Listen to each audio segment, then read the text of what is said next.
We're pretty much at the limit of borrowing at the moment. You are supposed to be the servants of the people. The people are supposed to be your bosses. And to me, the people doesn't even realize that. Good evening. My name is Ralph from St. Vincent and the Grenadines. I'm going to say something that's controversial. CARICOM has gotten in its own way. I want to be very clear that there is a dangerous tendency in our country. This program is talk about the facts. We must bring the facts.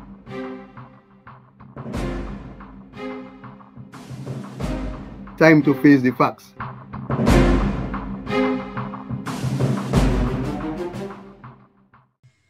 Hello everyone, and welcome to this edition of Time to Face the Facts. I'm your host, Beverly Sinclair, and I have with me for this edition two women that I call warriors. They are women warriors, and you will get to meet them when we come back right after this break. Don't go anywhere.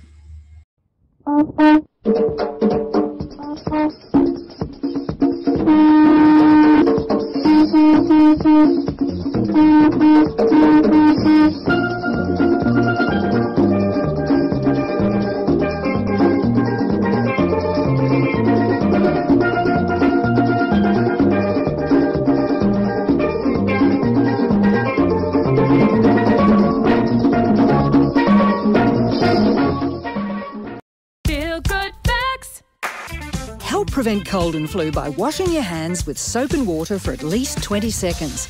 That's the time it takes to remove most germs. No soap and water? No worries when you've got alcohol-based hand sanitizer.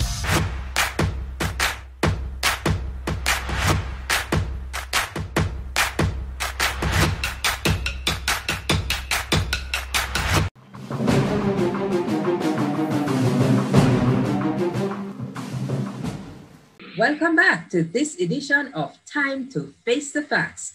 As I told you just before we went on break, I have two women with me this evening, and I refer to them as warriors.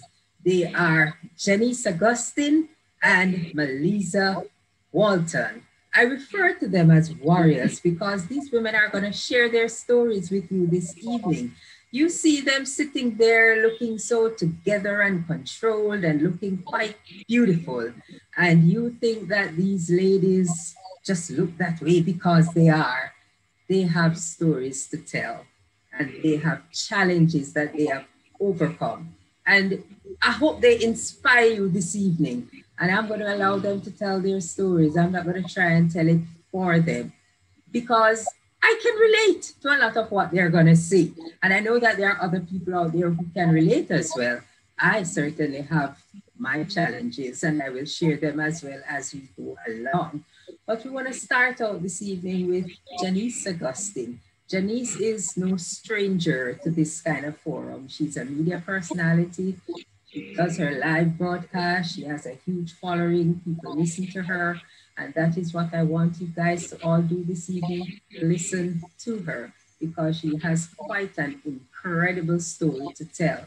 And Janice is going to tell us, maybe go back a little bit even before it all started, and why she actually paid attention to this health situation, which she is dealing with even now and will continue to deal with for the rest of her life, I would say. Janice, welcome to Time to Face the Facts. We're looking forward to hearing your story.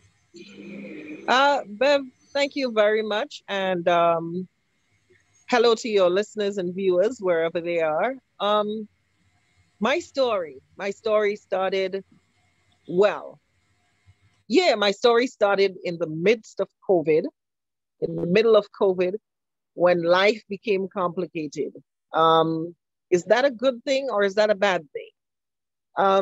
I still am not sure, but I'm just taking it at face value in that, as you said, I paid attention. Starting out from the beginning, COVID kicked off in New York. Myself and my son, we went to look for space where children can still be children in the midst of it all. So we decided to escape New York and head to Connecticut even before the outbreak, the real outbreak started. Because when we were looking at the newscasts and saw the refrigerated containers parked by the hospitals collecting bodies, and it was just, everything was just going crazy. We were already in Connecticut. While we were there, I noticed that I was having some body aches. I noticed that my energy level was down. Normally, I'm very, very active. I'm outside playing soccer with the kid. I'm outside, we're riding bikes, we're playing, we're joking around. It's how we do. But my energy level dropped. And that was my first telltale sign that I paid attention to. Since my surgery, I have noticed other things that did not really red flag me at the time. Like, I noticed that since my surgery, I had a niggling back pain that went away after my surgery. Little things like that, you know. But we're in Connecticut. We're having fun with my family up there, and I said to them, something is wrong with me. I said to them, I feel like I'm 60 years old, and I'm not knocking any 60-year-olds. To my age group, I just felt like I felt 10, 20 years older, you know? So they jokingly said, you know what? We're lazing around. We're not paying attention. We're not doing much. It's probably just the side effects of not working and relaxing too much. So we started getting up and going for walks in the morning. That did not help. In fact, it just made me more tired. And then I started noticing a little lump on the underside of my right breast. Little lump, nothing, not a seed, not a painful swelling, nothing much. I just noticed that area felt a little different. And it just kept nagging at me because of how I noticed that I was feeling, because I'm so in tune with my body, and I noticed that I was feeling different. I noticed my energy level was different. This hair was my red flag to, you know what, get this checked out. So I left Connecticut, came back to New York because my insurance did not overreach into Connecticut. Came back to New York, went to my primary care provider. Well, tried to get to my primary care provider for about probably a month and a half, and without success because it's COVID and no taking appointments, and the appointments are few and far in between. So when I got a little tired of waiting, I started to get frustrated because I'm thinking if something is going, because you know how the mind plays tricks on you. I'm thinking if something is going wrong, it's going wrong, and it's going wrong real fast. So I drove to her office, went up to the office and said, listen, I called to make an appointment with the doctor. I know there are no availabilities, but I really don't need to see the doctor. I need a referral from my primary care provider to go get a mammogram. I just want to do a mammogram. And the receptionist, the assistant that's taking all the information at the front desk, she went to the doctor and told her my concern. When she was finished seeing the patient she was with, she told her my concern. The doctor said to me, okay, come, let me write you that referral. In writing that referral, she checked me and she said, I don't feel anything wrong. I don't feel anything that feels bad. But if it will make you feel better, I will give you that referral. I said, yes, thank you. That is all I need. I just need to take away the fears and the underlying fears that I have dealing with right now in the midst of this pandemic. I just needed that reassurance that I was okay. So I went to do that mammogram and biopsy because they usually come together. Mammogram and biopsy, just because there was something there. She would also do a referral for a biopsy because they would want to test what's there. Bev, it was my first ever mammogram. I am now 46 years old. I was 45 at the time. It was my very first mammogram and my very last mammogram. First and last. I know it's a I know it's a stretch in there, but it's my first and last mammogram. Right, and you are going to tell us why you are so sure that it's your last mammogram. But I want to hear from our other guest in the meantime, Maliza Walton, another beautiful woman who has been through or still going through some challenges that put added responsibilities on life. And she's gonna tell us how hers started and how she began to pay attention and take notice that something was different. Well, just like Janice, I think COVID, you know? Hi, guys. Hi, Bev. Hi to your viewers and listeners. I'm still getting accustomed to the warrior label. But let's see if I can lead into it a little bit. You know what I mean? Let's see if I can lead into it a little bit. Yes. I think every time I hear Janice's story, I still get emotional because I remember being told when it happened. And I could not speak. So I'm still a little bit, you know, I'm still there. Sometimes I go back there. But for me, I think in 2018, I lost my dad. And my job, because I'm in communications and my job, I travel. I'm always on a plane. I'm always out somewhere. So I never pay attention to myself. I remember not feeling well, same low energy kind of thing when I was trying to be up and down for, you know, for my dad's funeral and stuff. Because I'm Guyanese, but I live in Grenada. And so I went back home for my dad's funeral. And since then I noticed, like Janice, low energy, rising blood pressure, just through the roof. I'd be having these high, and I just thought that I was hypertensive like my mother, you know? And I figured, well, that was the end of that. I was as hypertensive as my mother was. And then it was in 2020 that my mom passed. And after my mom passed, and that very emotional period, I remember coming back to Grenada and just wanting to sleep all the time. And I slept like just every day, all day for about 2 weeks. I couldn't understand it. And then one day I tested my blood pressure and I was measuring 100 and something over 100 and something in this blood pressure. Like, what is going on? Okay, I took myself to the doctor. My doctor said, you probably have, clearly your blood pressure is a little high and we're worried about it. Let us prescribe you something to bring it down. No problem. I went home, I took it, same thing. And I couldn't understand why I was having high blood pressure. I was 38 years old at the time, about to be 39, and I'm having high blood pressure, just through the roof every day, twice a day. It's 100 something over 1 something, just every day. And then one day, I felt this really sharp pain in my arm.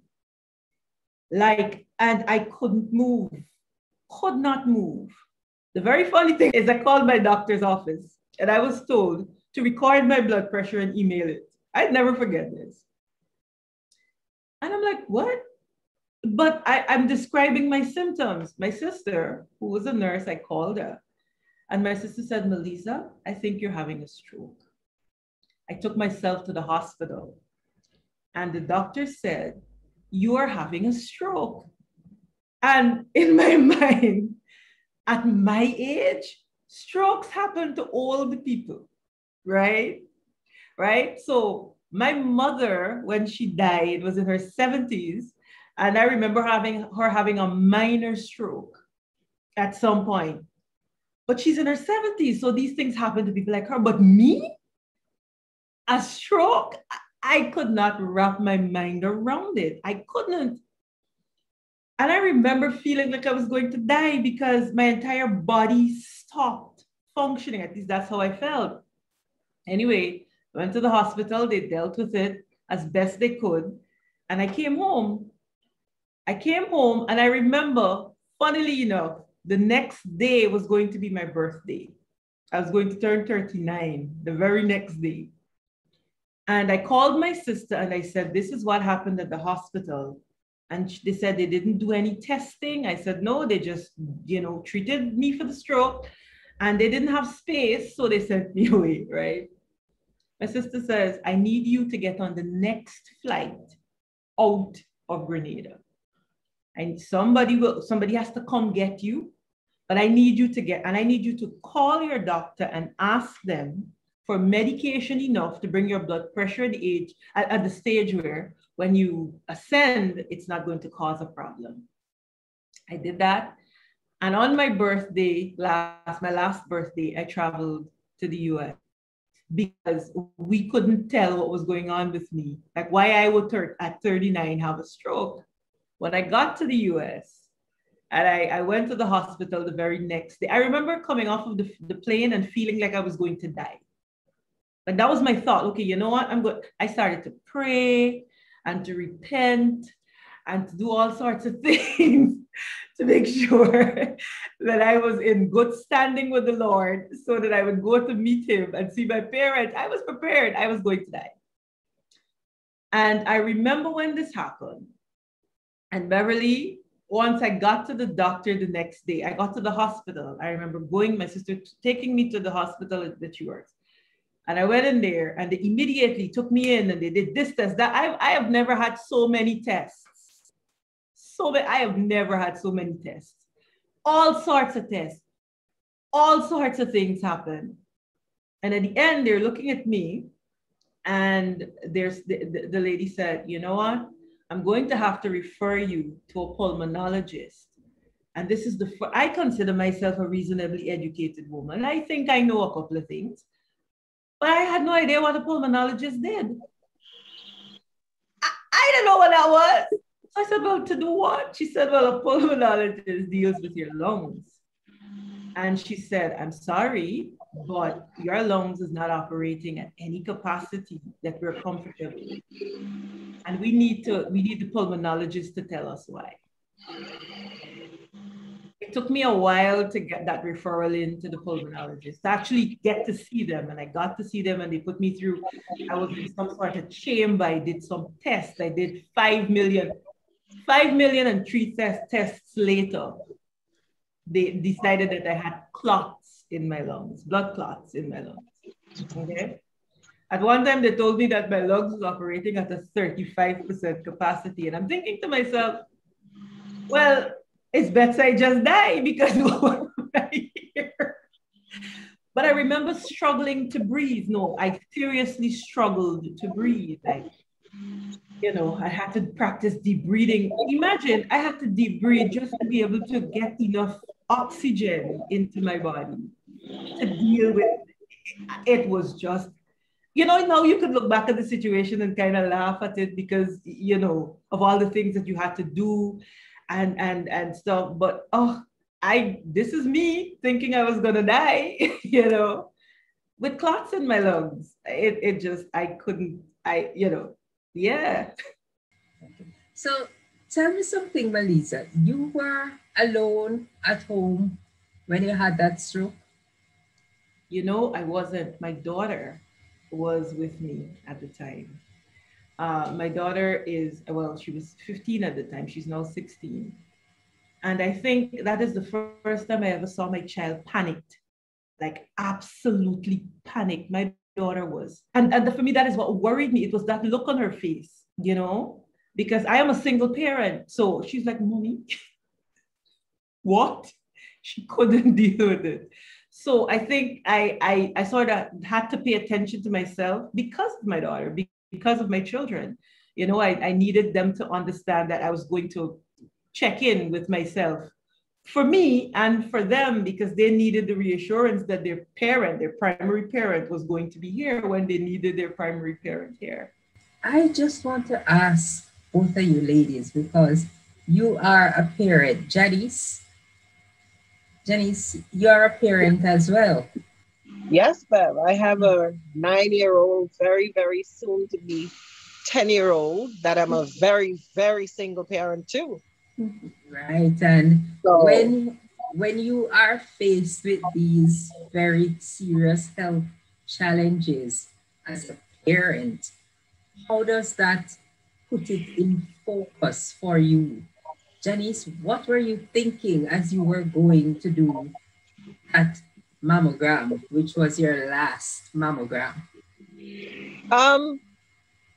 Bev, everything I have done in the last 10 years, every decision I've made in the last 10 years, I have practically put myself on the back burner and thought, what should I do to make Brandon's life easier, to make Brandon's life more comfortable, to ensure that Brandon is good?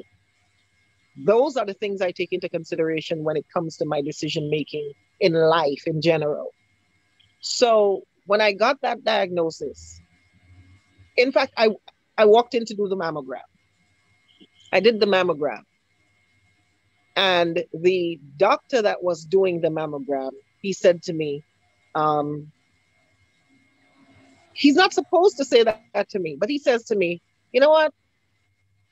I'm going to give you a heads up here. This doesn't look good. I'm going to confirm it with biopsy, but it doesn't look good. I'm like, okay.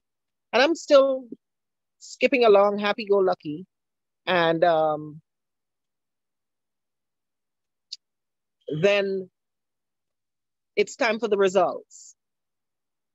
So I go back to collect the results because I needed to, at that point, I needed to collect all that I had.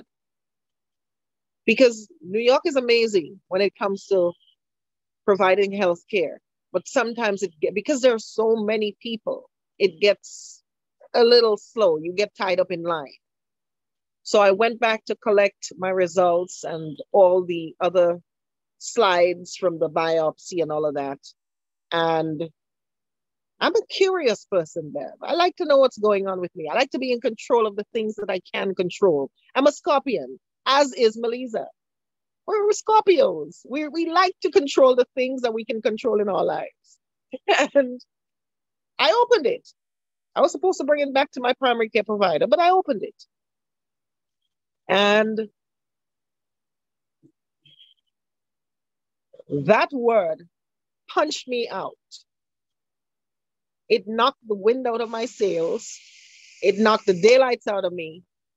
But the results came back malignant.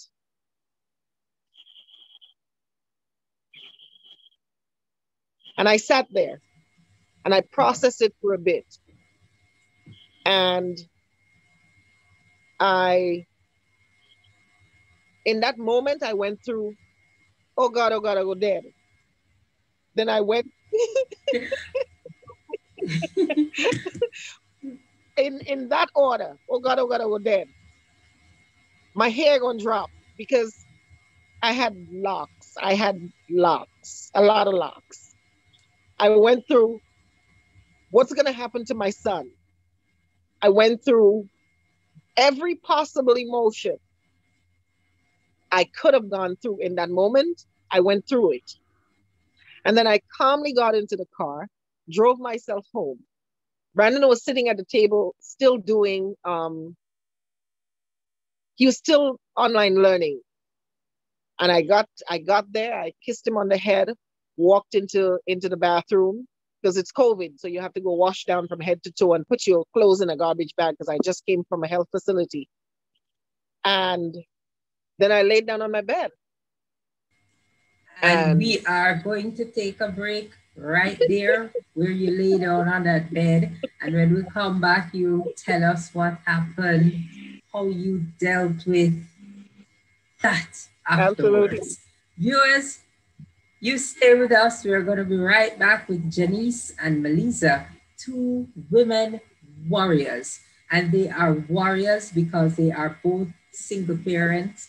They both have very serious health challenges that came upon them suddenly that they have to be dealing with. And you will want to continue listening to their stories. Don't go away. We'll be right back. Feel good facts. Remember, if you have flu symptoms, do the right thing and stay at home to avoid giving it to others. Remember, you can be infectious up to a week after developing symptoms, so rest up and take it easy.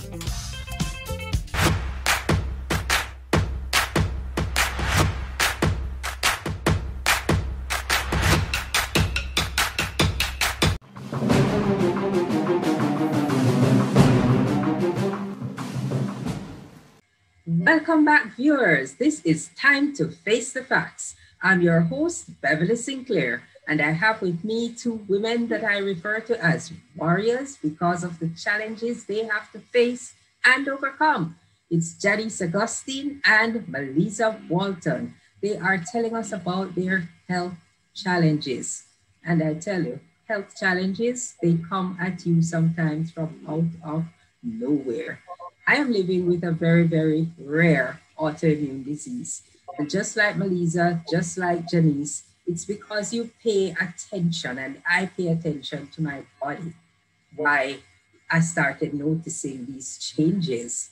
The first thing was the weight loss. I started losing weight and I was not a person who had a weight problem. Maybe a few vanity pounds, you know, that you figure you want to get rid of here and there, but not a serious weight problem. And when the few vanity pounds began to disappear, you say, well, that's not so bad. But then more than the vanity pounds began to disappear. And you start to think, okay, this is not funny anymore. Maybe I need to take a closer look at what is happening. But before we went on the break, Janice was telling us what transpired when she got home with the results of her mammogram and her biopsy and saw her son there online in school doing what he does as children do. And she went, washed off the COVID self and fell down on her bed. Janice, what transpired from there? I was trying to process it because the first thing that you do, this here, you see, I came to Grenada with my full file, full folder, so that I can share with as much people that I need to share it with. The experience, the journey, the documentation of it all. This here is the initial referral from my doctor, all right? And that referral sent me to do that mammogram and biopsy. I did that mammogram and biopsy. I collected the results. The results said it was malignant. I got home, kissed my child, washed off the day, and laid down and started to process what was going on with me. Beverly, at this time, at that moment, I went into warrior mode. I cried first. I got angry second. And then I thought, okay, let's deal third. In that order. I did not know anything about cancer prior to this. We do not have any family members that I know of that was diagnosed and had to deal with any kind of cancer in my family. It is not something that, there are some families that understand it. They have members that come down, are afflicted with it. It has never happened in my family that I know of. So I went, my doctors, when I went back to my primary care provider, she referred me to a surgeon. I'm like, okay. So I went, made that appointment to see the surgeon. But I got home and I realized that that surgeon is not a breast cancer specialist with a malignant diagnosis.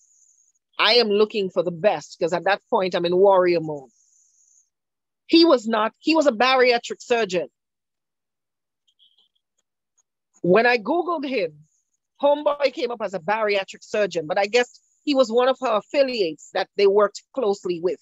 Doctors work with surgeons. Everybody has their referral. Everybody has their team, their crew, their posse that they share information and share patients with. The first thing I noticed is that he was not a breast specialist. He had a small practice and he was a bariatric surgeon. If you were overweight and wanted to lose some weight and you needed a band or something on your intestine, he's the man. But when it came to saving Brandon's mother's life, he was not the man. So at that point, I called my aunt in Connecticut. She is one of the top nurses at one of the hospitals in Connecticut. And I said to her, Auntie Karen,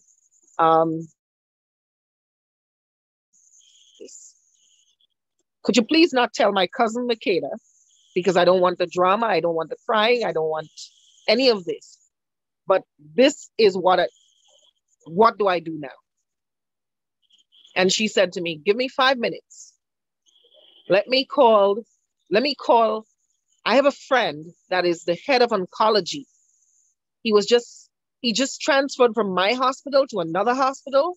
So I don't have him here, but let me call him and I'll get right back to you.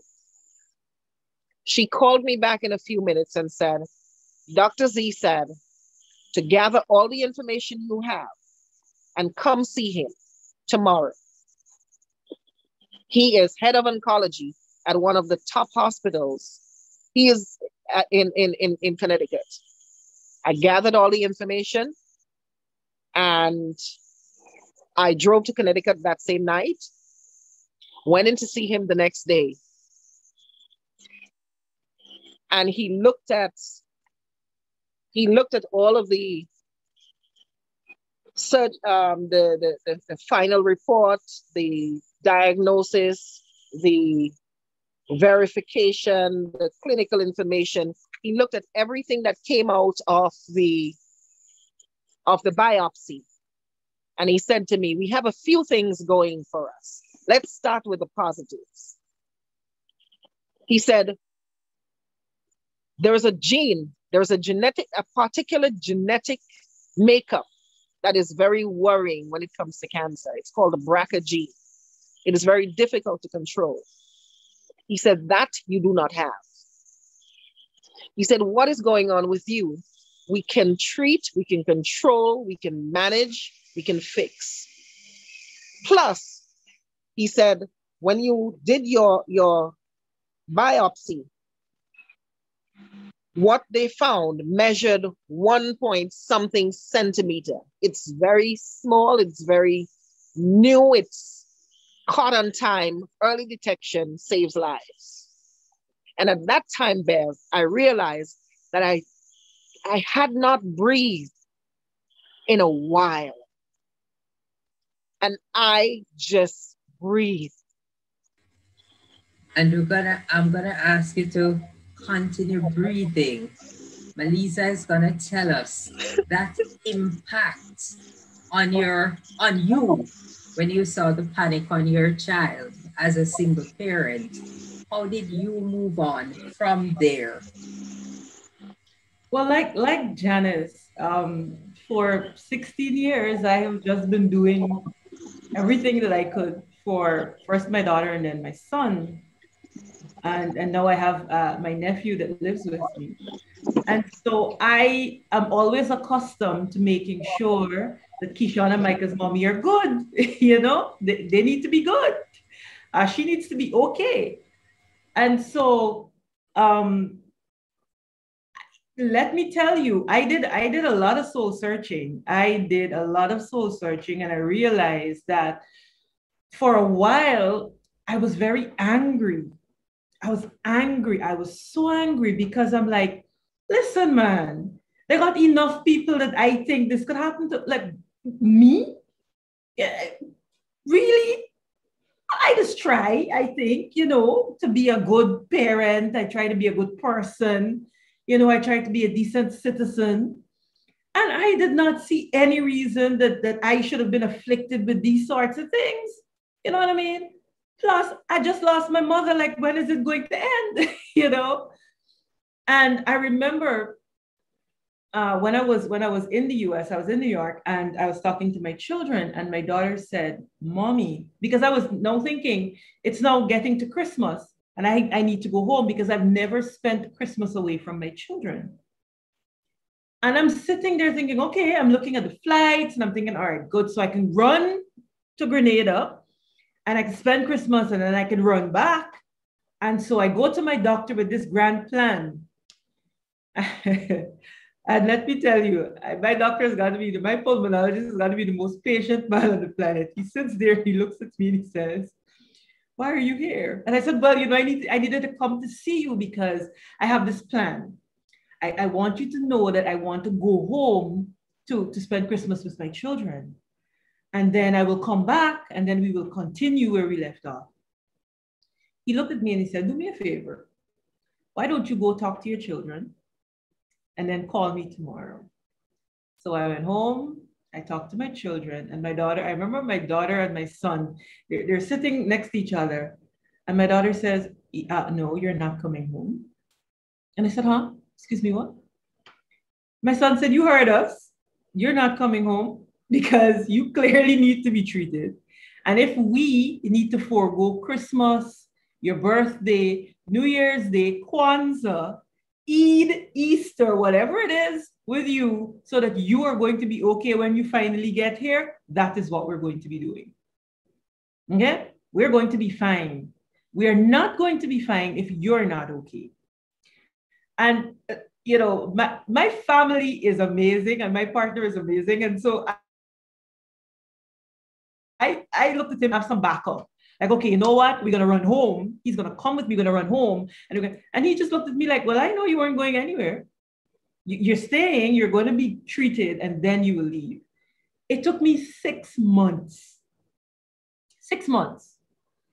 to be done with treatment for clotting, for blood clots. 6 months. I thought I was going to die a couple of times during that. I remember going to see Janice during that period because she was sick. And I remember when I saw her, I just held on to her. She was like, "This is not what we do, and hello. We're not doing this. We don't do that." But I knew that if it was one person who knew exactly what I was feeling at the time, it was her. And I remember just sitting next to her on her couch, and we were just laying, her head was against mine and my head was against hers. We were just thinking about our lot in life. Like, why are we here now? She'll tell you, like, why are we here now? What is this? And I remember her looking at me going, "Oh, why you look like that?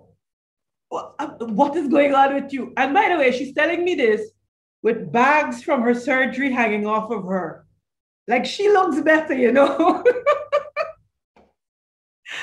And at the time, it wasn't funny because we were crying. But the point is, when we saw each other during our respective treatments, I think we needed to see each other at that time. And I think that was one of the things that really helped. Because look, she had cancer, and here was I, just dealing with clots. No less deadly, I guess, but still she was dealing with something I think that was more existential. And in a way, I think she gave me just all of the courage and the hope that I needed to just, to get up. And then I think one day, I remember getting up in the middle of the night, and I heard my partner praying. I don't think I'd ever heard him pray. And he wasn't with me. And I got up, I went to use the bathroom, and I heard him praying. And I remember all he was saying was, "Please let her be okay, because I'm not sure what we're going to do if she's not." And I remember thinking, oh my goodness, wow. And because my sister, who was a nurse, she just took over. I never got to miss an appointment. Every day I would be bombarded by, what are you doing? You're not supposed to lift that. Don't do this. Be here. Don't be there. You're not doing this. You're not doing that. Because my family, I think my family are real superheroes, and my kids and my party, just really, I don't know what I would have done. And my friends, I don't know what I would have done without them. I probably would not have been here. I would not have been here. Quite an amazing story there, Maliza. Quite an amazing story from Janice.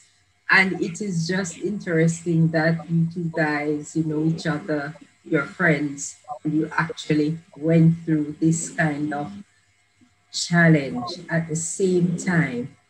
So while you were there, each dealing with your own situations, you found space to give comfort to each other at a time when it was needed. Despite the support and the love that you're going to get from family and from others, it takes someone who knows what you're experiencing and who can relate to what you're going through to actually connect with you at that level where you can talk to them, or you can just sit and pour out yourself to them and you know that they understand. So, Janice, when you saw your doctor and he gave you the options, he told you you didn't have that very terrible gene, which is hard to treat, and told you that you were treatable. And at that time, you said you started to breathe again. What did you see? What in your mind? What was going through your mind after that, especially thinking of your son and the fact that you needed to be there for him? He was not my doctor. He was a family friend. I still needed to go back to New York and not go to that gastric bariatric surgeon and find a doctor. So he said to me, while I'm sitting there, myself and Auntie Karen and Kata talking to Dr. Z, we realized that my insurance does not cover Connecticut. So he says to me, if my wife's mother had a problem and I could not take care of her, I would recommend Dr. Manassi at Maimonides Hospital to take care of her. And I said, Dr. Z, if Dr. Manassi is good enough for your family, she's good enough for me. I'll take her. I got to see Dr. Manassi the next day. I drove back to Brooklyn and I was able to get an appointment with her the next day. Everything just fell in place. God, the universe, everything, Bev, just fell in place so nicely in that the right people came into my life. I got the best advice. I got amazing support. Everything just fell in place for me during that time. I came in, I saw Dr. Manassi.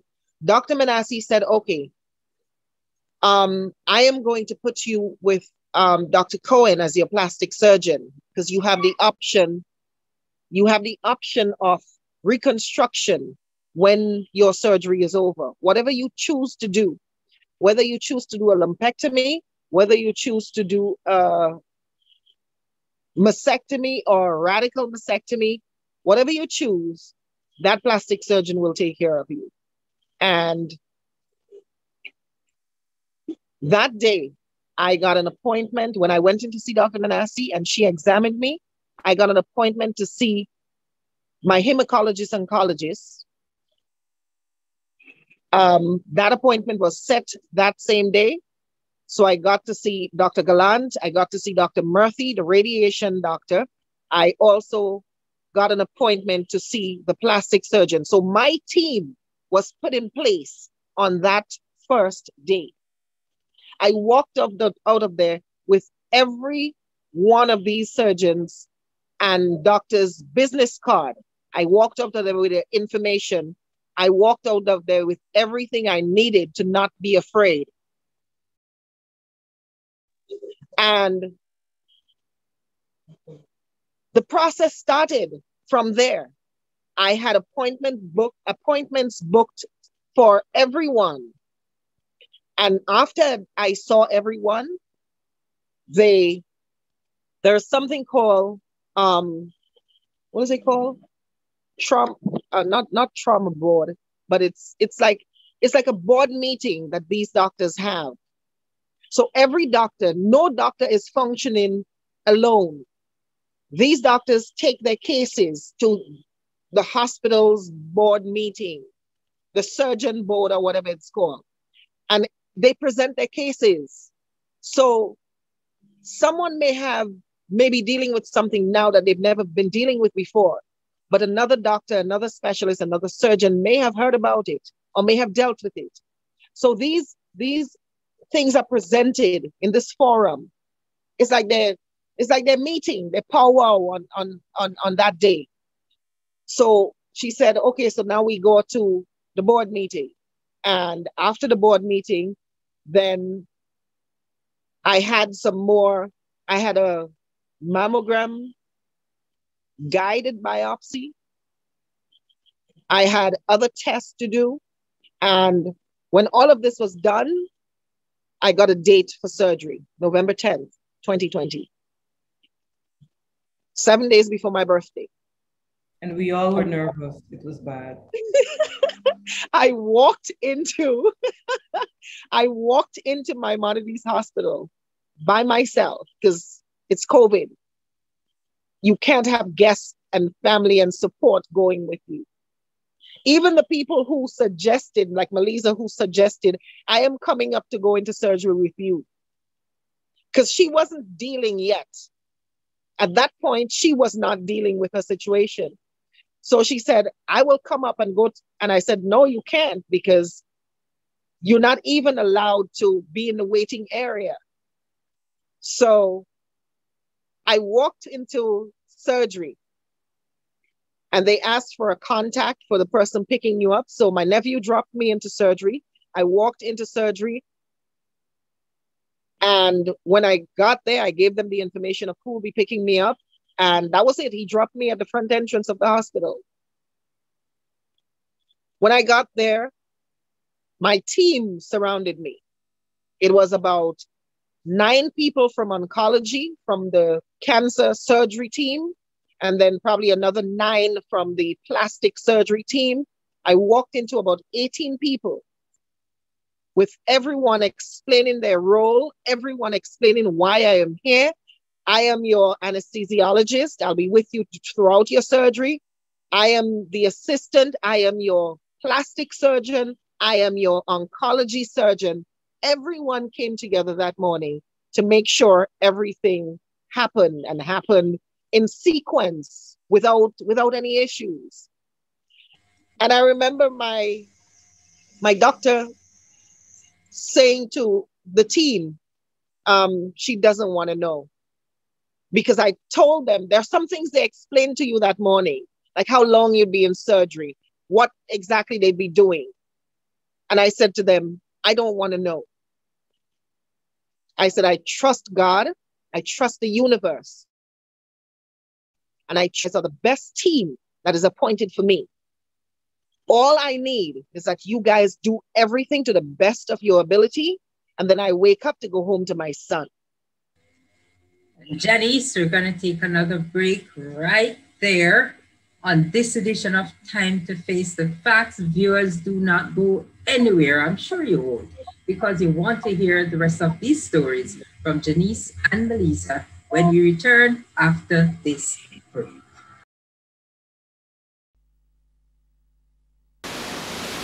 Prepare for hurricane.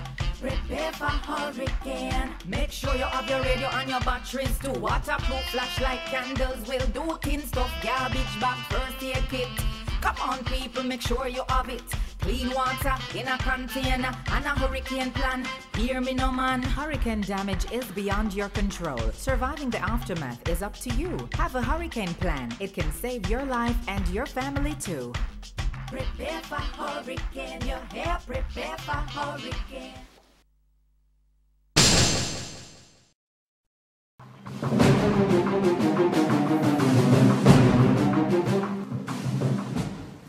Welcome back, viewers, to this edition of Time to Face the Facts. We are talking health issues. We are talking about women who have serious, very, very serious and complicated health issues that they have to deal with. And you know what these women have in common? Being parents and being single parents and having our children at the forefront and focus as we go through these challenges. I have with me Janice Augustine, I have with me Maliza Walton, and I hope you didn't miss the first segment of the show because they have been sharing their story and it has been so awe-inspiring.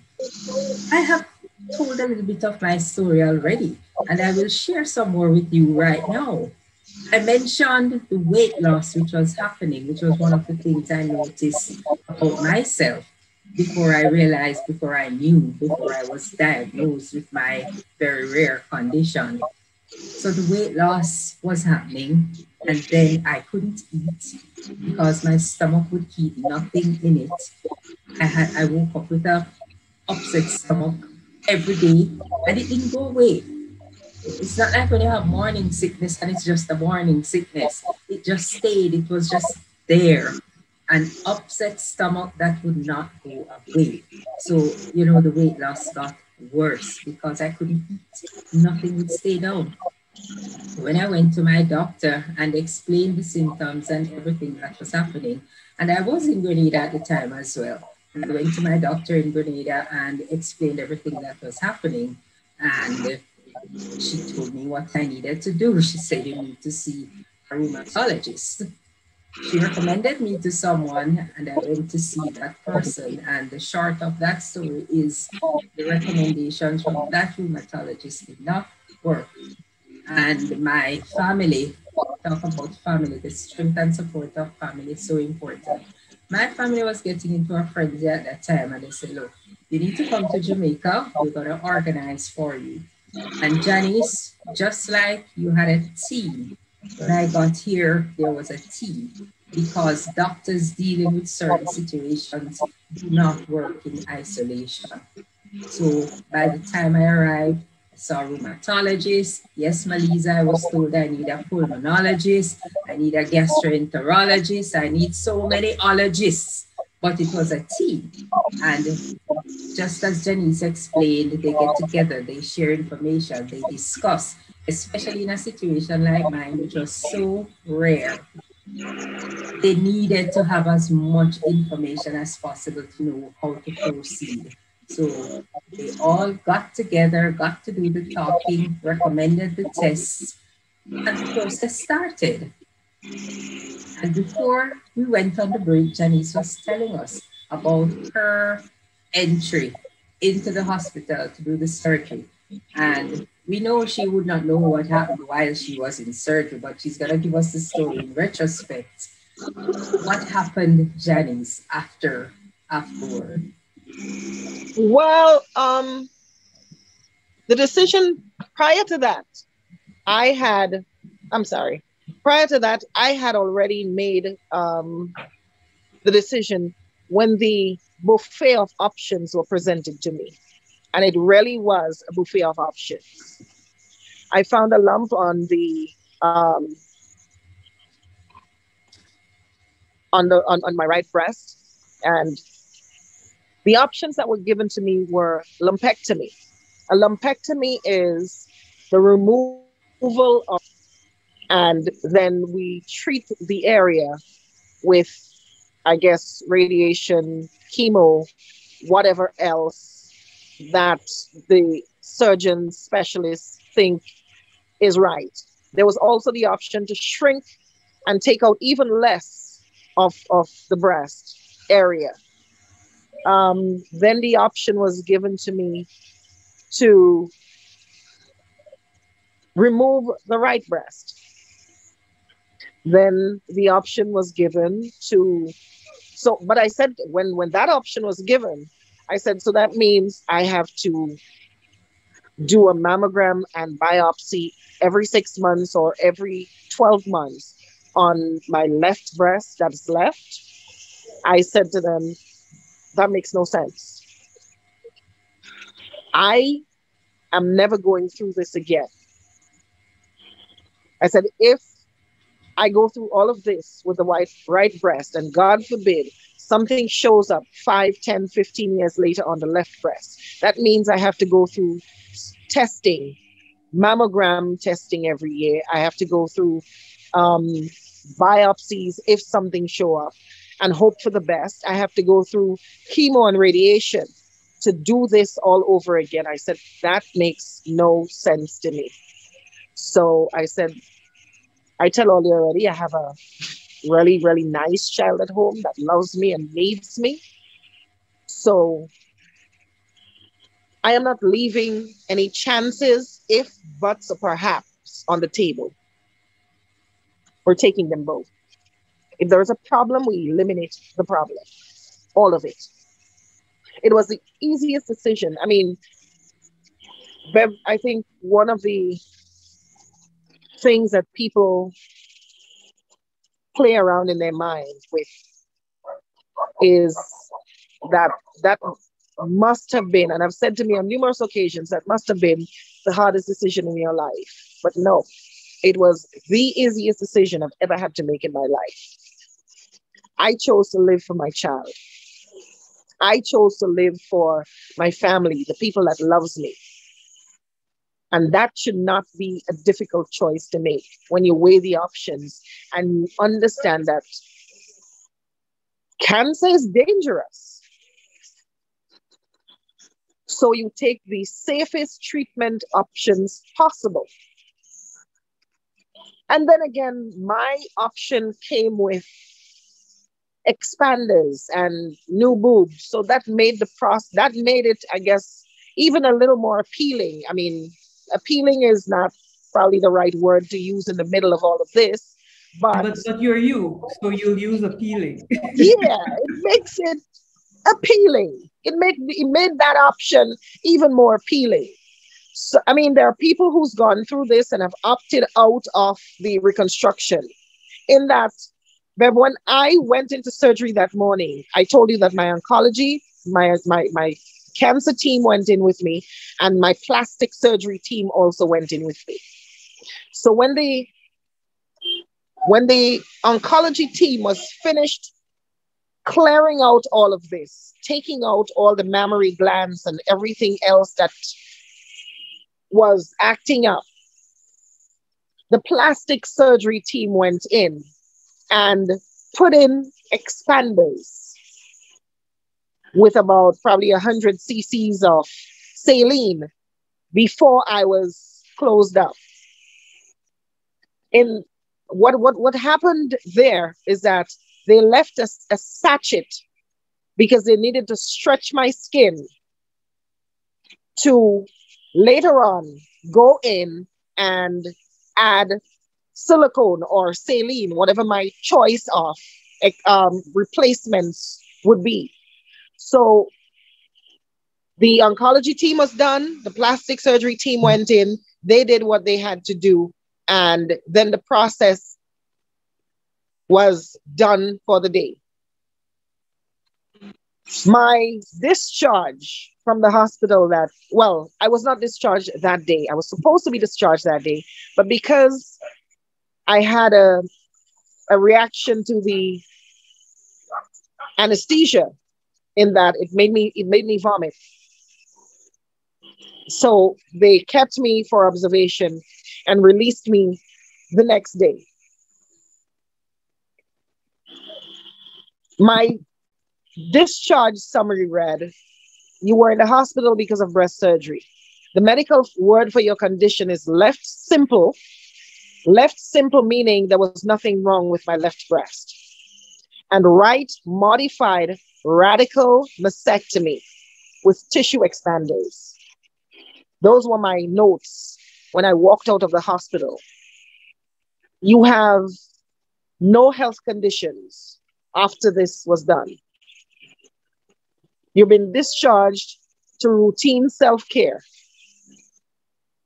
These are my notes coming from my surgeons, right? No adverse allergies, no stroke or anything during the surgery. This is handed to you as you walk out of the hospital. So you knew, even in the times when Bev is talking about that I did not know what happened in there, everything has to be documented. So there was even the parts that I was not conscious for has to be documented and handed to me when I walk out of the hospital. So I walked out of the hospital and went home the next day. I had no boobs. I had 3 drains. And drains are what pulls blood clots out of your system after surgery. Because these surgeries are sealed, they put a tube inside the area you had surgery. And that tube with a suction cup at the end pulls out all these blood clots that Maliza is talking about. I saw blood clots this long coming out of my system twice a day. But that's what these drains do. They pull the blood clots out of your system, and then you empty these tubes. You document the color of the bleeding that day until it gets from bloody to clear to nothing, and then these tubes are removed. They're pulled out when there's little discharge or no discharge coming out of these drains. So I went home and I had to take care of my drains myself. I had to figure out a way to hang them to bathe myself. I had to figure out a way to, because I came out of surgery and went home alone in the middle of COVID, even though I had friends and family around, because I am now immune compromised, because I am now safer alone. I chose to be alone during this time because everybody else is working and doing their own thing. If someone had to quarantine with me, they had to quarantine for the duration of what was going on. They couldn't be going and coming as life continued on the outside in the midst of COVID. So it was difficult. But Beverly, Maliza, if anyone had told me you can go into the hospital and do major surgery and walk out the next day and come home to yourself, I would have told them, not me. I'm afraid of blood and I don't know how to change. Well, there was nothing to change. I did not see a spot of blood from my surgery, except the pulling of the blood clots with the drains. I did not have a Band-Aid to change because everything was sealed and there was no stitches. You know, like how you come in you go in the clinic and you have to cut stitches and they have to dress your cut after. There was nothing of that sort. These cuts are clean and sealed when it was all done. So they took away that, I guess, fearful part of it. But it was still difficult going home and having to walk past your mirror after a double mastectomy. It took some adjusting, but I still maintain it's the easiest decision I've had to make. But Maliza, and I want to come back to Janice on this as well, but I want her to take a breath.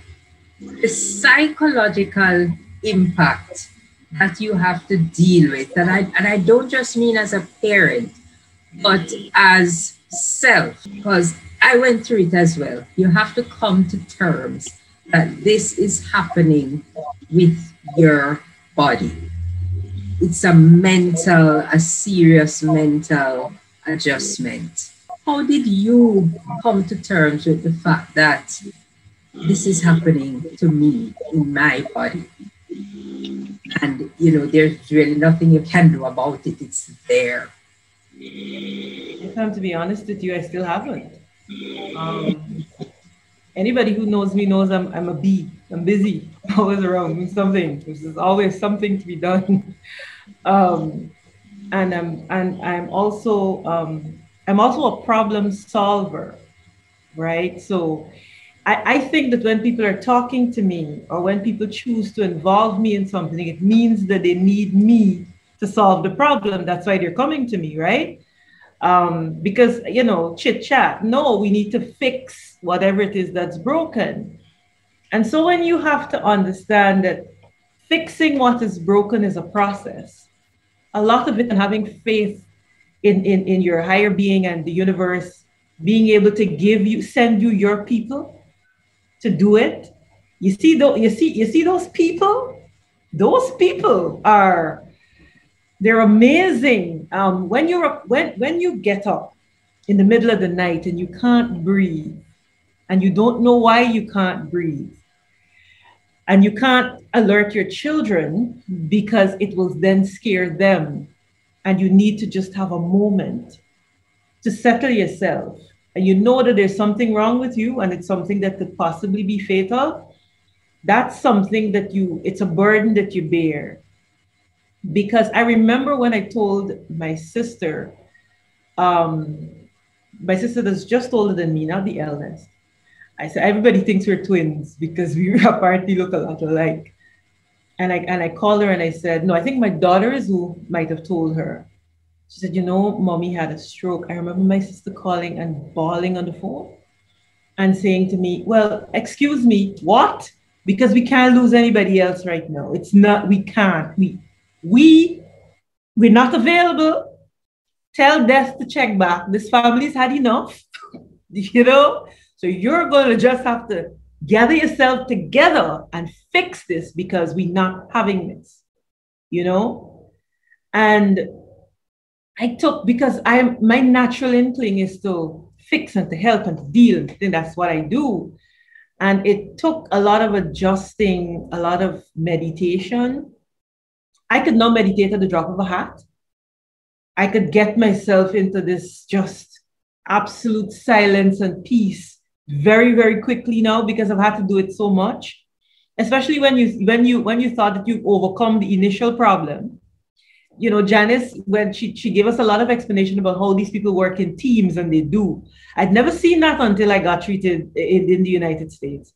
Because my pulmonologist had a cardiologist, he had an oncologist, he had everybody because they're doing all this testing because they don't know what exactly is wrong with you yet. And they're not pronouncing on your situation until they've tested 1,650,000 times. And once they've done that one, the last one, then they'll sit you down and they'll tell you, okay, we've done these tests and we find these 6 things are wrong, and here's how we're going to fix it. And they have a plan. And I remember when I went to this, my visit, and I said, because I'm feeling better already. Yay, feeling better. And I'm looking at my pulmonologist and he's smiling at me. And he says, well, you're going to have to come back and see me in a couple of months. And I said, but why? Routine? He says, well, how about I refer you to the cardiologist? Let's bring him in. Let's have the cardiologist talk to you now. And the cardiologist comes in and he says, well, because of the former situation that you had, that we just did, you now have another situation where, we don't have enough oxygen. And so we have to, the heart is a muscle, but we need to give it some help for it to work again in the way it used to work because it had gotten accustomed to working too hard to compensate because you weren't breathing. It's just like, is it not going to end? What else is it now, Jesus? Like, what is it? You know? And I remember in that moment, I walked out of the office. My partner is always with me. He goes to everything because he needs to know everything is everything. And he says I don't tell him anything. So he needs to be aware. And I remember picking up my phone because, of course, now I have to inform my family that this is, this is the next thing that's going on. And I pick up the phone and I call my mother. And I had a moment because I had become so accustomed to my mother for all of my life every day. And I realized that my mother was not there to help me through this. And then I didn't speak for quite a bit, and for a bit I mean hours. And they didn't know what to do to get me to come out of it. And eventually I had to talk to my therapist. And my therapist said, Maliza, on top of all of these things that have happened to you, you have not mourned the loss of your parents. And psychologically, all of this is affecting you. And if you're not good here, you're not going to be good here. Because your recovery first starts in your head before it enters into your body. And you're going to have to spend some time reflecting on that before you can possibly and probably move forward, which is why I can tell you that I'm still not there yet, because I don't know how it is to go about this process that she's suggesting, and I don't know that I want to. And because I'm obstinate, as Janice said, I'm a Scorpio, this is what we do. I will focus on trying to heal my body and let my spirit follow. I don't know how to go about that process, but I'm willing to try. I'm willing to try. Yes, and that is a very good note on which to take a break. And when we come back, we are certainly going to explore a little bit more on getting in tune. You have raised some very, very important issues there, Maliza, about getting in tune with yourself and accepting. And we're going to look a little bit more on it when we return on this edition of Time to Face the Facts right after this break. Stop the spread of germs that can make you and others sick. Cover your nose and mouth with a tissue when you cough or sneeze. If you don't have a tissue, use your elbow. Wash hands often, especially after coughing or sneezing into a tissue.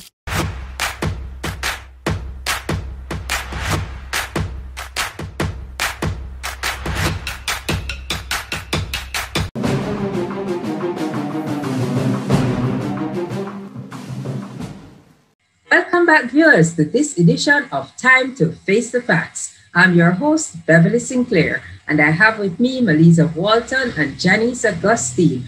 We are talking about health challenges, dealing with those challenges as a single parent and as an individual, and how you come to terms to accept and deal with what is happening within your body, something that you really have no control over, but you have to deal with it. In the early days of my condition, one of the things that hit me was pain. I got to intimately know this thing called pain because my autoimmune condition, it affects my skin. And I didn't know that the skin could hurt. So sitting, lying, moving, everything, because your skin covers your body. And when your skin hurts, I mean, real, unadulterated pain, moving becomes almost an impossibility. So I got to know pain from that part. And my team of doctors, my rheumatologists in Jamaica, pulmonologists, all the rest of them, I can relate to what Maliza said, 1,000,001 tests, because all the tests have to be done, all the results have to be in, and then they sit you down and say to you, look, this is what we have come up with, this is what we think you have, these are the options we have, this is the course of treatment. And I remember when I was prescribed medication that I had to take, and I looked at them and I said, how long am I going to have to take this now? And my doctor looked at me and said, possibly for the rest of your life. And I'm like, you gotta be kidding me. No way. But one thing I was happy about, the pain went away. I mean, walking up the stairs was agony. Man, you should have seen me. Talk about feeling old, Janice. I thought I was 100 years old, going up the stairs, going down the stairs. Any form of movement was royal pain. I felt it. And coming to accept the mental adjustment in coming to accept that, look, you have a condition, you have a disease. Maliza is still staying away from it, and someday she's gonna have to get there. Janice already sounds like she grasped it at the beginning. It was kind of gradual for me, getting from a place where I'd never been ill before in my life, not a headache, nothing, to a place where all of a sudden you're ill all the time, you're sick all the time. That kind of mental adjustment is not easy. And I think it's a part of healthcare that does not get enough attention. And we really need to maybe start a conversation to incorporate this kind of psychological adjustment, this mental adjustment to people who have chronic illnesses and will have to be treating with it over a long term. Now, we want to get back to Jenny so that she can continue to tell us her story about those kind of adjustments, taking care of yourself at home during COVID. Fortunately for me, my diagnosis and early treatment was before COVID. So I had my wonderful, beautiful daughter there right by my side, and the rest of my family was there. So I didn't have to be alone at any point. And that, as Janice explained, is difficult when you're not well and you're alone and you have to be alone because of COVID. Mental adjustment, Janice, how was it? How has it been? And how is it going? At the start of this process, when I came out of the hospital, my wonderful son was not there, but he was back home like 5 days later. And I had to go through, this was something I couldn't hide from him, because it was, initially, I hid as much as possible as I could from him. I protected him from as much as possible, because I didn't want the guesswork. And you know that generation will Google everything and go crazy. So I didn't want the guesswork until I was able to sit him down and explain to him in 9-year-old fashion what is going on with me without scaring the Jesus out of him. So that was another thing. So before I went into the hospital, I had to explain to him that I'm having some breast issues, and my 9-year-old, his comfort would be, it don't matter what he's doing or what time of the day it is. He needs some comfort. He comes, he puts his hand on my boobs and he goes like this. And then here comes this issue. And so I had to tell him that I'm having some breast issues and I have to go into the hospital. And he says to me, Mommy, I've been listening to your conversations for months. Even when you thought I wasn't listening, I was listening to your conversations for months. I said, so what do you know? He said, Mommy, I know that you have breast cancer, and I know that you're going into the hospital to do surgery. I said, yes. And you'll be gone for a few days, but when you come back, I will look a little different. I will have some tubes hanging from me. And then I remember that day he came into the house. He came back into the house. I had surgery the Monday. He came back home the Saturday. And he looked at me and I said to him, come, give me a hug. And he said, I don't want to hurt you. And I said to him, no, it's okay. You can give me a hug. So that part and that adjustment was more difficult or challenging for me, having to walk him through that process at 9 years old, than It was for me adjusting in my mind as to what's going on with me. Because I made a conscious decision. And I was good with that decision at every step of the way. Having to walk the kid through that decision was a little more complicated, a little more fragile, in that I had to break down everything that was happening to me into 10-year-old lingo. And there was one time when I even had to reassure him that it wasn't from breastfeeding him or him biting me as a baby that I got breast cancer. I had to go through all of that because in his little mind, he's working to figure out what else could cause my mommy's boobs to go wrong. So we went through that. The acceptance was good. I came out of surgery. We were good. Virtual learning continued. We would get up and go walking in the evenings because I needed the exercise. I needed to get out of bed. So we would go out and walk in the evenings. And he was good all along the way until he started babying me when I started chemo. And that's when I drew the line. He would be in class because he's still virtual learning.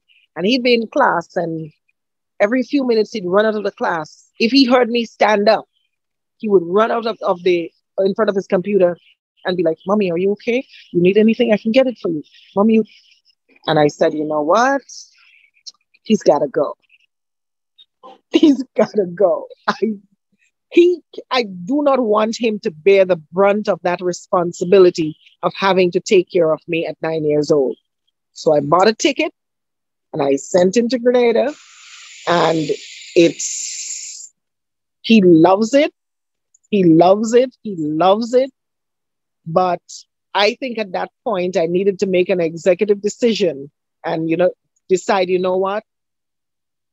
It's nice that he's caring and loving and attentive at 9 years old, but it's not a 9 years old. It is not a 9-year-old responsibility to be the caretaker of his parent. So I sent him to a more friendly environment. He can climb the plum trees. He can climb the plum trees. He can climb the mango trees. He can play with the dogs in the yard. And I think he's in a better mind space. And then I came home yesterday after having sent him home in February, and he was ecstatic to see me and see me up and well. Because when he left, I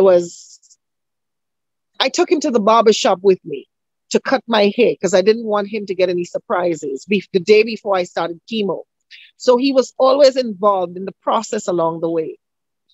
So him seeing me yesterday up and about and good, I think reaffirmed that phase is over and I'm on the mend and healing. I did 4 infusions of chemo. I did 30 infusions of 30 radiation treatments. And my last radiation treatment was on last Monday. And you walk into your appointment with your hematologist, oncologist, and she says, yes, we're at the end of this journey. Clean bill of health. I am on hormone suppressors. What's it called? Yeah, I think that's what it's called. It's to tell my body, you know what? You're not progesterone. Yeah, that's the one. Estrogen blockers. That's what I'm on. So I just started taking it. It's still new to me. Probably 2 years from now, I'll be very familiar with it. But estrogen blockers. I'm on estrogen blockers for the next 2 years. 2 to 5 years, and that's it for my treatment. My plastic surgeon wouldn't touch me for another 6 months to a year because after radiation, I still have to heal from the burns of radiation. And even after the burning has healed, then it takes a while for the radiation to get out of your system. And he said that the longer we take to get to do the reconstruction, the easier the healing process will be. And we don't want any complications, so we're not busy. And so I'm just at the end of the journey, given a clean bill of health, and I am good, thank God, with the support and prayers of a lot of people, strangers, a lot of. I started documenting my journey at the last infusion of my chemo. So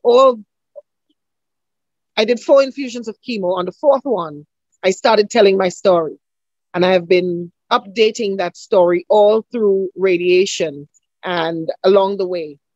And the most heartwarming things is to roll over in the night and see a message from a message of affirmation, a prayer, an encouragement from a person you don't even know.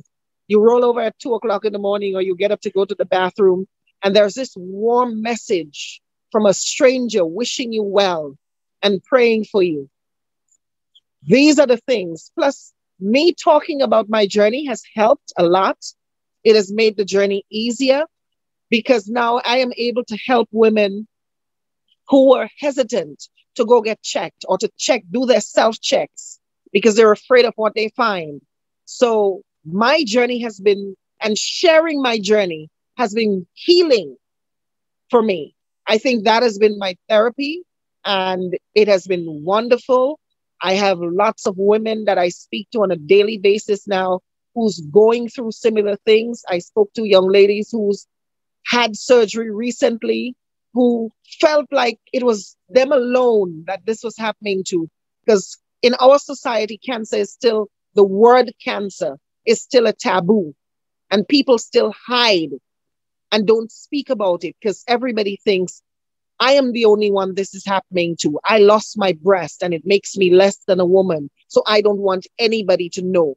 I had a hysterectomy and I don't have my uterus and my ovaries and it makes me less than a woman. It doesn't. It gives you the opportunity to continue living as a human being, to care for your children and your family and your loved ones, and to experience life to the fullest. So we have to take away the taboo that cancer is a taboo and you did something wrong. No, you didn't. It's just something that you have to deal with, or your immune situation, or Maliza's blood clots. This is just the body working, and sometimes the body breaks. And we have to do stuff to fix it. It's that simple. So I'm working on taking away the taboo, taking away the stigma, using my journey as an educational process. And I am happy that it's helping people out there. And I plan to do it as much as possible. As long as people want to hear about it, I'm talking about it. And I am sure they will want to hear about it, because healthcare is very personal. And you touched on something which certainly prevents people from speaking and even from reaching out to others who may be in similar situation. And it is what we call the shame. In Jamaica, we say, shame on a load, but a broke neck. And we pack up all of the shame on our head so that it break our neck. And we really don't need to. And we shouldn't, because the body that we are given it, and we are given the responsibility to take care of it. So when it is broken, as you said, Janet, we need to be happy that we have the expertise, we have the people around us, and we are able to fix it and continue doing what we were doing, and do not get into this mindset. And it's why I raise this mental acceptance of these conditions that people have to live with. Because if you get it in your head that losing any part of your body makes you less than who you were before, you're going to have a real hard time progressing and getting on with your life. Bev, and we're going to take our Bev, final Bev, break hold on on, this hold on program. 1 second before you take that break. A young lady Yes. called me, sent me a message a few weeks ago, and she said to me, I was just diagnosed with ovarian cancer. And she said, right now, I just feel like leaving my body and run. These words tell a person's story when you see that word here. I'm not sure if you can see that word, but there's one word I want you to see on this page. It's malignant. You see that word, Bev? When that word is staring at you in your face, it becomes very, very personal. And she said to me, but I can't leave my body and run because you said that we have to stand up and fight for our children. We have to live for our children. But malignant hits like Mike Tyson. Malignant is a TKO. You can choose to get up and fight like Evander Holyfield or Mike Tyson, or you can choose to lay down and play dead. And you see why I call you women warriors? Women warriors. Stay with us, folks. We're going to be right back on this edition of Time to Face the Facts.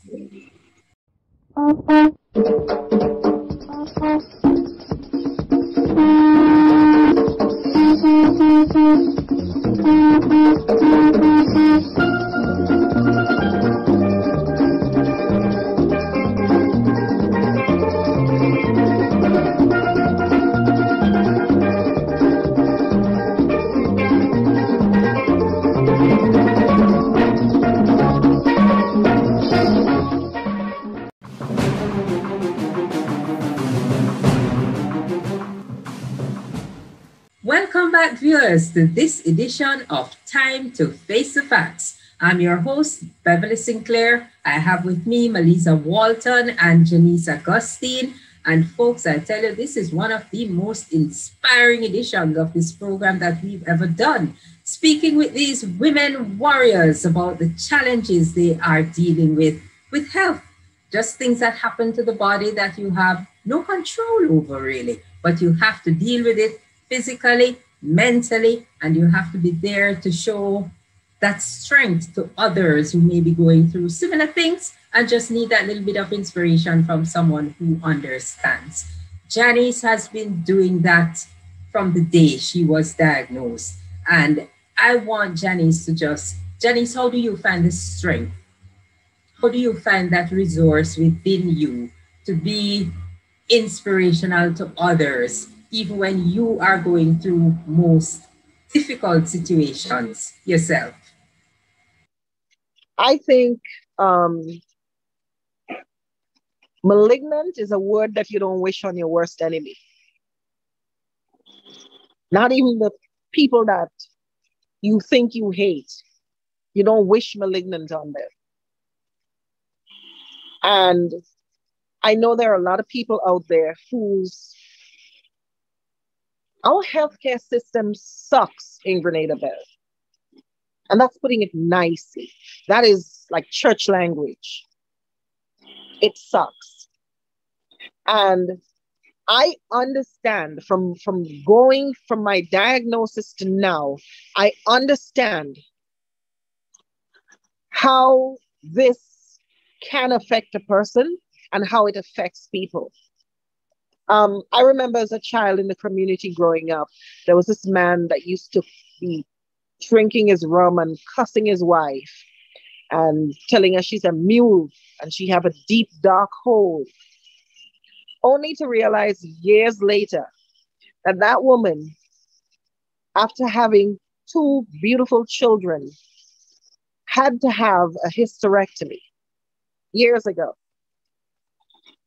And you know, sometimes people are not cultured to understand that removing a body part saves lives and that those children were able to grow up with their mother because of that decision she made. But in his mind, she couldn't have any more children, so she was a mule. And she had a deep, dark hole in his alcohol-infused mind. And it's So just so twisted and cruel. Yeah, so he did not know how to be supportive. He knew how to drink rum and come and make a scene and break her spirit. It wasn't until years later that I understood what he was saying. I was able to contextualize what he was saying. And Bev, no woman should feel like she's forced to keep a uterus or a breast or any part of her that is afflicted by cancer or anything else to please anyone if it means sacrificing your life for your children. We have to take away that stigma that you need 2 breasts to live, or that is the most important thing in your life. Bev, I was raised by a mother who was blind from, I'm sitting on my mother's bed talking to you. I was raised by a mother who was blind from 10 years old. She raised 5 children. She passed away 3 weeks ago. I am here to bury my mother. Even in the midst of all of this, she died on my 3rd week of radiation. So I couldn't leave. I had to finish off my program. And I'm sitting on her bed. I was just taking out her dress that we'll bury her in and putting together her outfit. But my mother was a hero. She raised 5 children being blind. So there's no one in the world that can tell me that losing a body part of any kind makes you less of a person. So I share because I want women to know that cancer is not the end of your journey. I want other women to know that we don't hear the stories. There are a lot of people who beat cancer, but we don't hear the stories because people go back into their shells. People go back into their shells and do not tell the story. But I'm going to claim it in warrior mode, saying that I kicked cancer's ass. I want the world to know that. And I want other women and men who are dealing with prostate issues and whatever else you're dealing with to know that the fight starts here. And don't ever give up on the fight here. Mentally, you must be strong in order to go into battle. And if you're going to fight something as powerful and cruel as cancer, you must be mentally strong.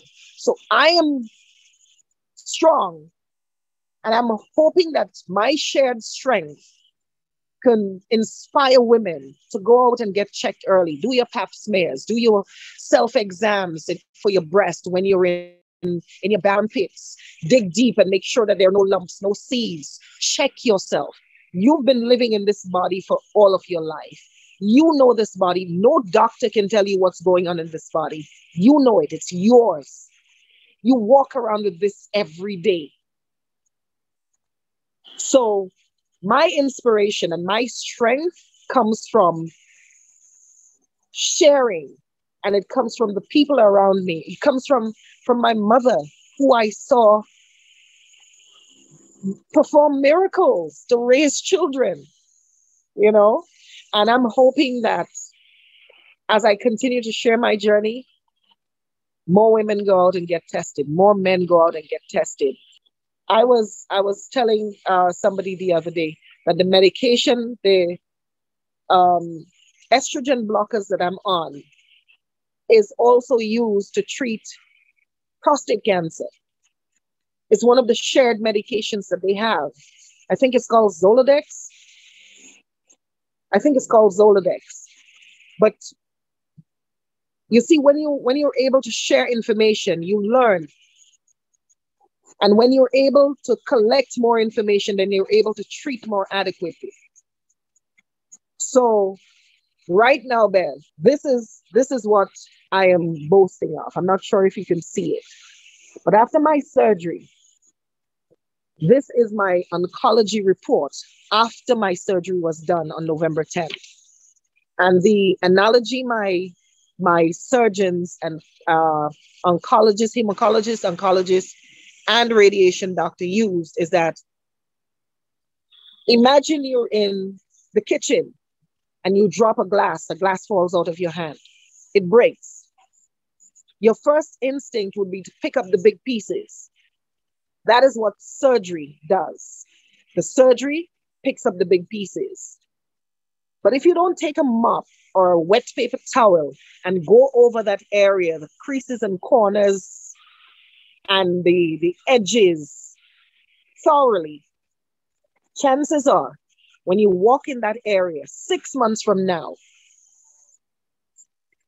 you'll be like, ouch, and then you'll be able to pull a little splinter out of your feet. No?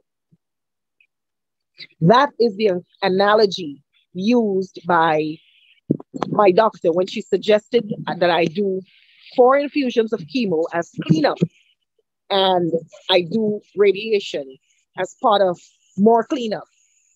So this here says that I'm node negative. The top says I'm node negative.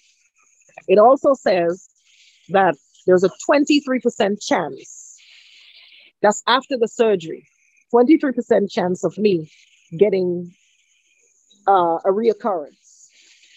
There's a 9% chance of a distant recurrent risk in 9 years. And there's a 1% chance of absolute chemotherapy benefit.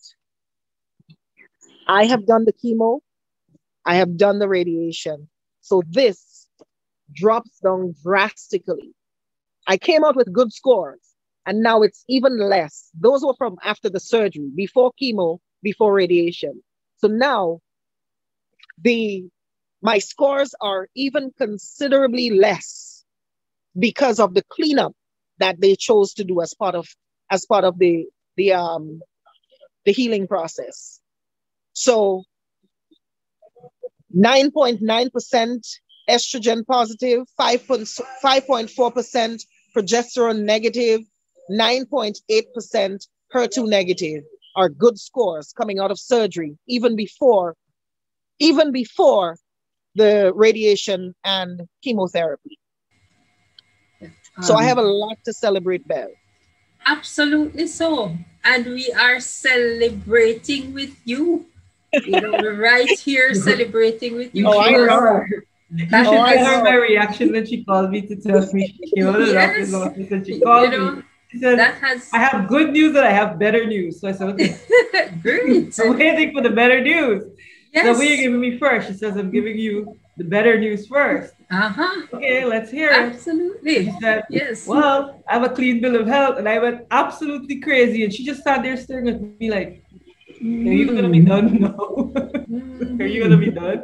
So I can give you the good news. I was really not interested in the good news after that. I was okay. What was the good news? What was the good news though?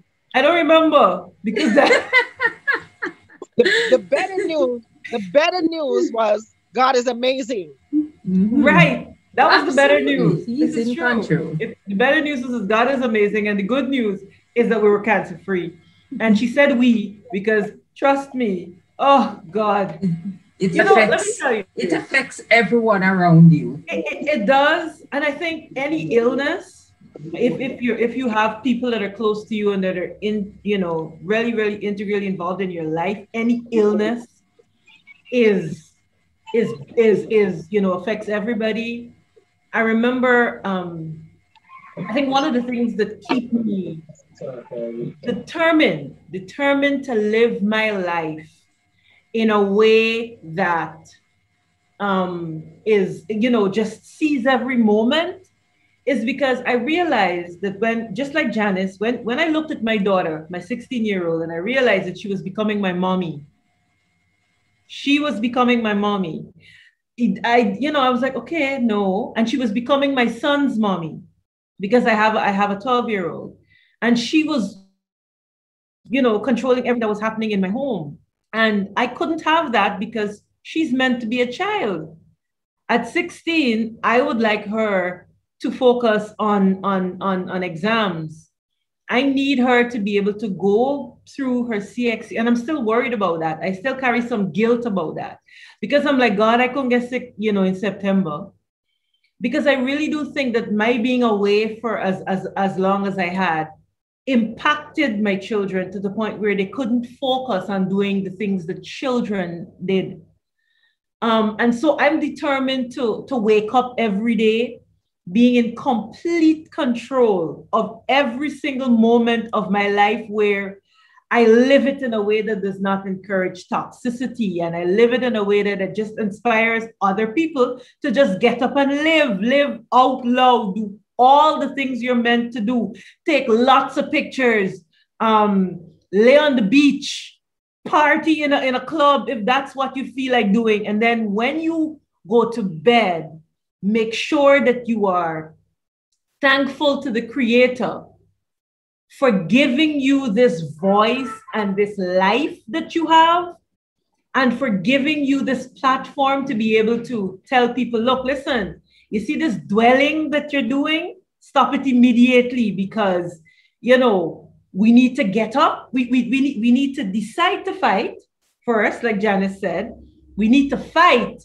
And once the fight is done, I always recall the scripture saying, having done all to stand, stand therefore and gird up your loins and just get ready to attack life with the fervor that you need and that God wants you to, so that everybody else around you can see. I think people who knew me last year think that I'm a completely different person this year. Because some of the things that I thought were important last year, I really don't think are important this year. I'm sorry, but you just can't get me to mope and dwell and be upset about minute matters. I refuse to do it because I remember feeling like I was going to die. I remember people thinking that I was going to die. And I remember one of my best friends in this world looking at me and saying to me, Maliza, I honestly thought you were going to die. And once she told me that, I couldn't imagine. She said, I couldn't tell you because I didn't want you to think that I wasn't in your corner, or I wasn't fighting for you. I remember this girl calling me every day to pray with me because she thought I needed just a little bit of hope, because my chest wasn't expanding well and my heart wasn't working, and we didn't sure if we'd coming off of this oxygen today. You know what I mean? How do we put all that into focus? We do by looking at it, you know what I mean? Understanding that this has happened, but understanding more that it has happened for a reason and that all things work together for good. And like the scripture says, Esther had just this one night with the king, and the reason she had it is because she had to save Israel. And I'd like to believe that I had this little battle with my illness because I had to inspire other people to just get up and live and move and have their being and be in complete possession of their life and just seize the day, carpe diem, like they say. Right. And I think that my friend Janice inspires me every day when I don't feel like getting up in the morning and I don't feel like taking medication. And I think that Janice has had to go through all this. And then, funnily enough, when I'm having these battles with myself, she calls, hey, we'll go. I just checking on you, I'm checking to see how you're doing. You're good? You're good? And I'd be like, oh, God, Lord, you sent her, didn't you? Because I am not having a good day. You know what I mean? Mm-hmm. So this is what we do, apparently. Yes. But Janice mentioned healthcare, and I don't even want us to get into a conversation now about the quality of healthcare. But one of the things we all have in common is that we did not get our healthcare in Grenada. And I think that is very sad, because I know you have some very caring doctors in Grenada, and doctors who would like to do well and would like to do better, but the entire healthcare system and the facilities and the availability of resources, it's just not there to provide the kind of healthcare which is needed. And it's very unfortunate because the large majority of people in Grenada are not able to leave the country to access the type of healthcare that they may need. And this is something that successive governments have failed to address because healthcare is a national issue. It's not something any private doctor, any private individual can take on the scale that it needs to be addressed. And there are some things that can be done to improve the quality of care. Not everything requires $100 million, not everything. We can start taking those steps in Grenada to improve our healthcare and to make facilities and resources available to the practitioners so that the patients can get better quality care. Not everyone, as I said, not everyone can leave the country to access healthcare, and it needs to be provided at home on ground soil. And this is an indictment on those who manage the healthcare system in Grenada. There is no excuse why it can't be better. But I thank you ladies so much for sharing your inspirational stories. Janice, Maliza, and myself, we will continue to fight the good fight, continue to take care of health. Your health is number one. And I will reinforce and underline what Janice says. Whatever you have to do to ensure your health care as a parent, as a mother, to ensure that you are there for your children. Because I can openly confess here that one of my greatest fears as a mother when my child was much younger is that I would not be around to see her grow up. Thankfully, I'm around to see her grow up. She's a grown adult now. And I am very thankful to God and very happy that I'm here to see her grow up. And I know that that is what most parents want. And I say most. I don't say it ill-advisedly. I say it because I know. Most parents want to be around to see their children grow up and want the best for their children. And to give them the best, you have to take care of yourself so that you can take care of them. Ladies, thank you very much for sharing with the world, I should say, on this edition of Time to Face the Facts. And guess what? Women warriors will continue the fight and will always be there as inspiration to others as long as this body is functioning, right, ladies? Anything, as long as till our last breath, you know what I mean? Absolutely. We gotta fight. Exactly. Absolutely so. And Bev, healthcare is a right. Okay. Good healthcare is a right. It is not a favor granted to anyone. It is a right. People have a right to expect good healthcare. Of course. And I will say it again, there is no excuse, none, why it cannot be better than what is being offered now. So authorities in Grenada, it's an indictment on you. It makes you look bad when people have to leave the country to access the kind of healthcare that they really need and that they really want. Leaving the country is not the problem there. It's those that can't leave and die because they cannot leave. That is the problem. Absolutely. That is the worst. And I've seen it.